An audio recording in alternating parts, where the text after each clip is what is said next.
everybody, and welcome back to my channel. My name is Hillary, and today we are going to be talking about reactive hypoglycemia and getting pregnant.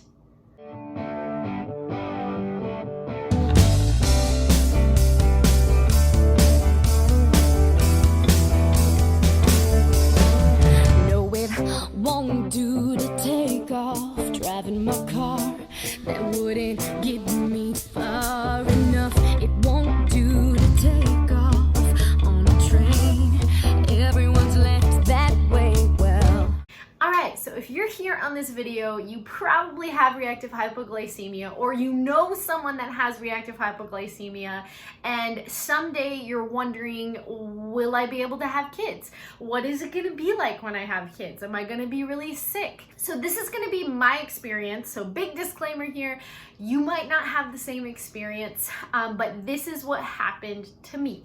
In the beginning, our families, both my husband's family and my family, were really worried about me getting pregnant. And I know they've seen me struggle with my health issues for a really long time. And I know that they didn't want to see me in pain or be suffering or have something happen to me or to the baby. So that's understandable.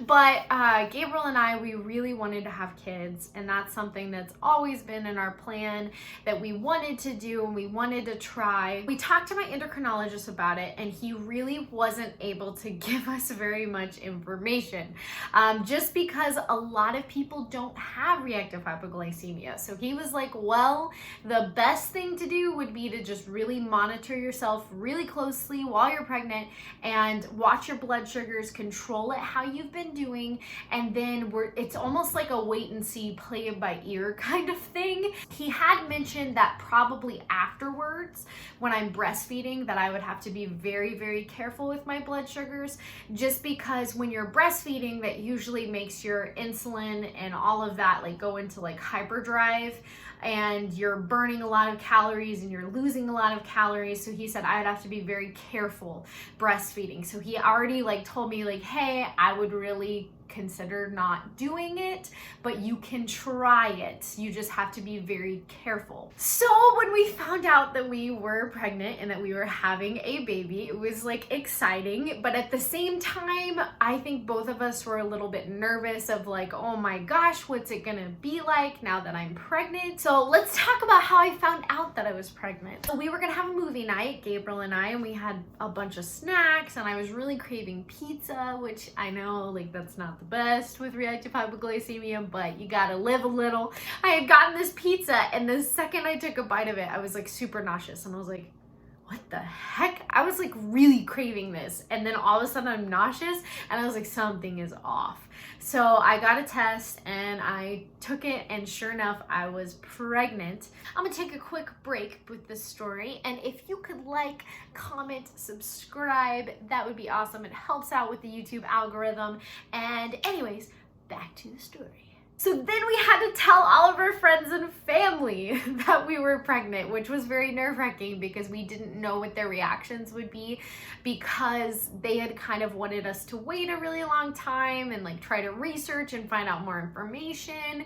And so not everybody was super excited. Like they were excited, like don't get me wrong, but they were very nervous for us, and they had a lot of anxiety kind of going into it, which is understandable. We ended up telling my brother and my mom and my dad, and then all of Gabriel's family. So our next step after we had told everybody was going to the doctor, finding a midwife. I really wanted to go with a midwife instead of an OB because I wanted more of a hands-on experience, just because with everything I have going on with my body, I'm like, I need somebody who's really gonna be there and listen to me and support me, which is another story for how that turned out, but we'll get to that later.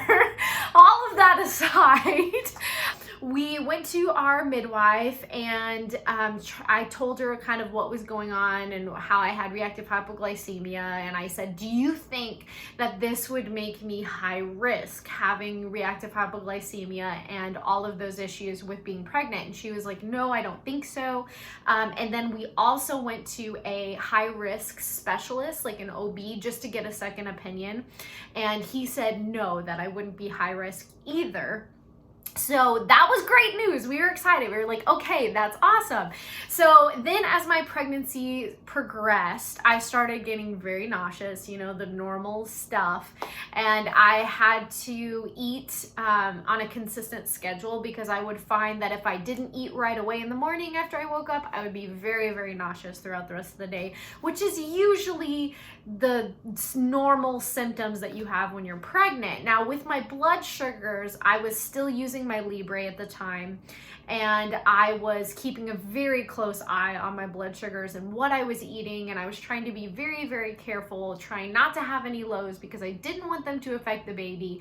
And I remember there was one time where I had Chipotle. I had like a Chipotle bowl with like the tiniest little bit of rice, like brown rice, like tiny little bit, and it dropped me, I think, to 45. And I was freaking out. I was like, oh my gosh, what if this is hurting the baby? I was trying to get my blood sugar up, and then I was having anxiety at the same time. So I do remember having that happen, and I had spoken to my midwife about it before and said, like, okay, how is this going to affect the baby? But the thing is, they understand more of what high blood sugars do to a baby than they do about low blood sugars. So she really couldn't give me a really solid answer on that. So I was like, okay, I'm just going to do my best to try to make sure that doesn't happen again. And sure enough, I was very careful, and I was able to kind of keep those lows to a very, very bare minimum with everything that I was doing. Now, during my first trimester, let me tell y'all, I would be so sick that if I needed a certain food, like if I was craving tacos, if I were to eat anything else, like I'm talking anything else, it would make me feel sick and nauseous. So during that first trimester, I kind of just had to eat whatever I could eat to get food in my body, and then try to choose the lowest carb or least sugary option during that first trimester to just kind of make it through. Other than that, there wasn't a big increase in my lows. It was just kind of normal. It was normal for me. I was still kind of having the same kind of fight with my diet of trying to just kind of find that balance. And that was pretty normal for the first trimester. And I also found out during the first trimester that I was vitamin D deficient, which probably was because of COVID, and I wasn't able to go outside. No one was able to go outside. So not only was I having this baby with reactive hypoglycemia, it was during the height of COVID when all of that was happening, and so I had to take a lot of vitamin D to kind of keep those levels up because I wasn't able to really get outside very much. Now with the second trimester, you're probably thinking, if you know anything about being pregnant, you have to take a glucose tolerance test. Now from the beginning, before I even had hit that mark with the second trimester, I had already talked to my midwife, and I had said, here's the deal. I have reactive hypoglycemia. If I do this glucose tolerance test, my blood sugar will probably drop into the 40s or 50s, and I really think that would do damage not only to my body, but to the baby. So right off the bat, when I was picking my midwife, that was the first thing I brought up when she came into the room, because I was like, I am not taking this test, and you have to be okay with that, because I'm not going to put myself and my baby through something that I know will cause my body harm. And a lot of people really tend to fight against those things when you're very determined and you're like, I will not do this. This is why. Usually they hear the I will not do this and they freak out on you, which is exactly what happened. So whenever I had this appointment with this midwife, it was before she'd even come in the room. They had asked me if she could have a nurse practitioner with her that was training to be a midwife. And I said, yeah, that's fine. Like, no problem. And she came in first and she started asking me all these questions, and I brought that up because I was like, let's just lay all the cards out. Let's not have any surprises. Here's the deal. And she was freaking out on me, and she was like, oh no, you have to get that done. And she was like going nuts. Then when the midwife came in, I was like, and here's the thing, the midwife comes in, right? And the nurse is like, she doesn't want to do this test. Almost like she was like telling on me. And I was like, yes, because I have reactive hypoglycemia and here's what will happen if I take this test. And the midwife was just like, no, she doesn't need to take the test. And that, from that moment on, I was like, okay, I think this midwife is the person for me. Which, later on, well, that's another story. It would take too long. This video is already very long, so we're gonna get to that. But from that moment, she was being my advocate and she was like, yes, you don't need to take it, which gave me a lot of relief, because that was my main thing going into it, is like, why would I do a test that I know is gonna harm me, possibly the baby, like, when I already know the outcome and I check my blood sugar every day continuously? Like, what is the point? Like, it really makes no sense, to be honest, like common sense. With that glucose tolerance test, I didn't have to take it. I did continue to monitor my blood sugars very closely with the Libre, with some of the sticks, the finger sticks, just to make sure that I was like right on track. And then something exciting began to happen during the second trimester. I started having a lot less lows. I was more even keel. I was starting to feel a little bit better because I wasn't constantly up and down with my blood sugar. And I was starting to be able to eat things that I hadn't been able to eat before, and my blood sugar was staying pretty consistent, which was amazing. So I was very excited, cautious, but excited when that started to happen. Now at this point, I didn't realize how much brain fog that I suffered from on a daily basis with reactive hypoglycemia. And I would like to know in the comments below if that's something that you struggle with, because once I was pregnant and that brain fog kind of lifted, I was like, oh my gosh, like I've been living underwater for like so long. And then finally when I was pregnant, it was like something just, this weight just lifted off of my brain and I could think very clearly for like the first time and I don't even know how long, because I didn't realize how much brain fog was there until it started kind of going away. And then I was like, whoa, like this is what it's like to think clearly. Now, the one drawback about the second trimester, you're probably thinking, oh, the second trimester was so good, this is awesome. But the one drawback was that I did become very anemic. And I had started to get low blood pressure, because what was happening was I would feel like I was having a low blood sugar and I would check and I'd be like, well, I'm fine. I don't understand why I feel so lightheaded and why I feel so like spinny and weird. And then I would check my blood pressure and it would be like, I think it was like, when it was really bad, it was like 95/50.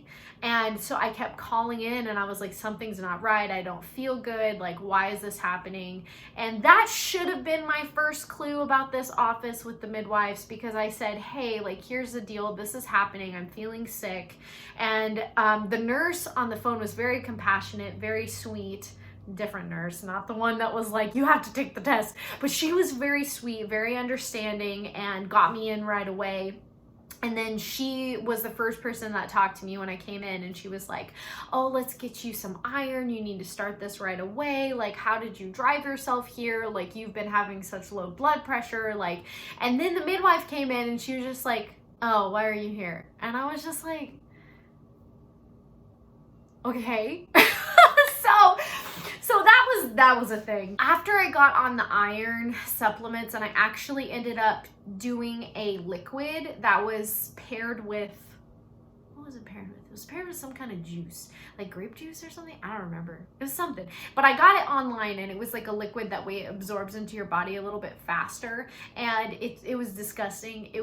It literally smelled like wet dog. Like, it was so disgusting, and you could like taste the metal. But I powered through and I took it every single day until I gave birth, and then a little bit afterwards. So I was on that iron supplement through like second trimester all the way through, but it did make me feel better and it did make a difference. And then my blood pressure kind of like got back to where it was supposed to be. Now let's talk about that third trimester. So by this point, my blood sugars, my low blood sugars were pretty much non-existent, which was amazing. To me, that is a indicator that a lot of what is causing my reactive hypoglycemia has to be because of hormones. Because at this point, I felt so good. The only thing that was drawing me back was like now I was carrying a lot of heavy weight with this baby. And so my body was a little bit tired because of that. But other than that, I felt so like mentally sharp.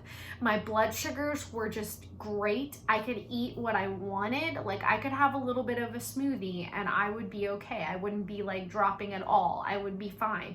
So this to me was so exciting. I was feeling so good, better than I felt in so long. But then my heart started having issues. So after I would eat, I would just be sitting there eating, and then all of a sudden my heart would just start taking off like a horse in a pasture that's going for water. I don't know where that came from, but that was what my heart was doing. It would just start beating so fast, and I would start feeling like, whew, like why is my heart beating so fast? Like I'm having anxiety now. I feel like I'm gonna pass out because my heart is beating so fast. And I'm not kidding you, like I would be sitting there and my heart rate would just jump up to 150 because I was eating. So I was like, crap, now there's this going on. So I had to make an appointment with a cardiologist. And so I went in to the cardiologist, which that took a lot of getting me to go because I didn't want to go. So for a long time I would have that happen. It would go away, it'd be fine for a little bit. I'd be like, I'm fine, it's fine, I don't want to deal with another health issue, like it's good. And then it would come back and I would be like, no, I really do need to get this taken care of. I need to, especially before I go into labor, because we don't know what's going on. So I get to this cardiologist and he's like, okay, I want you to wear a heart monitor and get an ultrasound of your heart done, because they'd done the EKG in the office and it was fine, didn't show anything. Well, I came back and did the ultrasound, and during the ultrasound I had just finished breakfast and then I'd walked in, and so my heart was just like going, and I was laying down, and during the whole ultrasound my heart was like 150, 160, and like the ultrasound tech was like, I'm surprised that it's this high, because usually it's that high when you're doing vigorous exercise or if you're in the middle of labor. So I was like, well, great. If my heart is already at like 150, 160 and I'm not even like in labor or anything, what's it gonna do then? So then I was a little nervous. But then when I talked to the doctor, he was like, what's probably happening is all of my organs were getting pushed up and squished. And I guess he said like your stomach when you're pregnant is like really close to your heart. And so when you eat, it can kind of put more pressure on that heart. And then with the baby and everything being so squished, he was saying that it'll probably go away and get better once I give birth. So I was like, okay, as long as you're not worried, I'm gonna try not to worry. And so I went home and they ordered me a heart monitor. It took a while for that heart monitor to get there. And then the heart monitor, that was an interesting time. It was very uncomfortable because when you're very pregnant, they had it to where you would stick it to your body, but it was like a strip and it would go down like the center of your chest or on the side. I should have done it up here, but I was worried my bra strap was going to interfere with it. I should have gone with, I don't know what I was thinking, because I put it down the center, but when you do that, it goes in between your boobs. So TMI, but it really hurt because it was plastic and it ended up cutting my skin just because the plastic part was so thick and so like strong that it just like, ooh. And if you had to, because I was supposed to wear it for like weeks, and it was just, it ended up like I got a cut that got infected on my chest. So I think it was before I went into labor and gave birth, but I just took it off because I was like, I can't do this anymore. It's getting infected. It's hurting so bad. Like I was done. And then he had said, okay, when you do go into labor, if you need anything happens with your heart, you just like tell them to call me, because this like place has all the doctors in one spot. So even though I was going to see him, that's the same place that I was going to be giving birth. So he could have easily just came down and like come to see me. So I was like, okay, that's the only thing giving me peace about that situation. And then my heart just continued to kind of do that. And it continued to kind of race whenever I would eat. So I would try to eat smaller meals. I would try not to have anything carbonated, like no fizzy water or anything like that. And that would help, but it was really hard because I really wanted root beer because I hadn't had it for like years. And then I could have it because my blood sugars were doing so much better, but I shouldn't have had it because of the carbonation. So it was root beer. Whew, that's a whole thing in itself. I love root beer. I miss it dearly. May it forever taste wonderful, but it's not for me. And that was my 3rd trimester. So all the way through my pregnancy, my blood sugars had just slowly gotten better and better and better.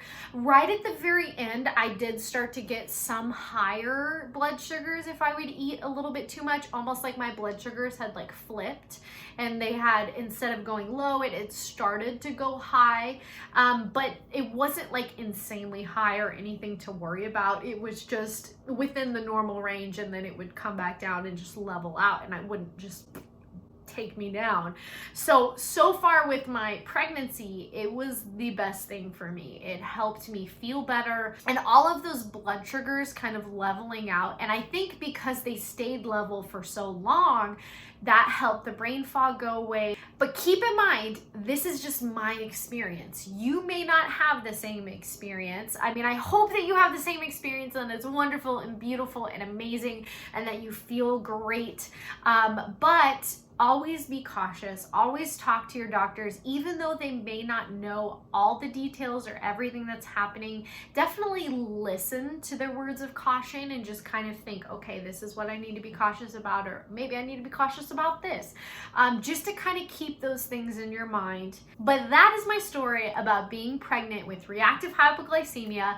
And this video has gotten so long, but I'm gonna do a part 2 of me giving birth and tell you what that experience was like with reactive hypoglycemia. So if that's something that you would like to see, definitely stay tuned. It's coming at you. I'll put the link in the description below. That way you can kind of just check it out right after this video and comment. Tell me what your thoughts are. If you've always wondered, what is it going to be like if I want to get pregnant someday? Like, I want to hear these things from you because it was a little scary, but I blazed the trail.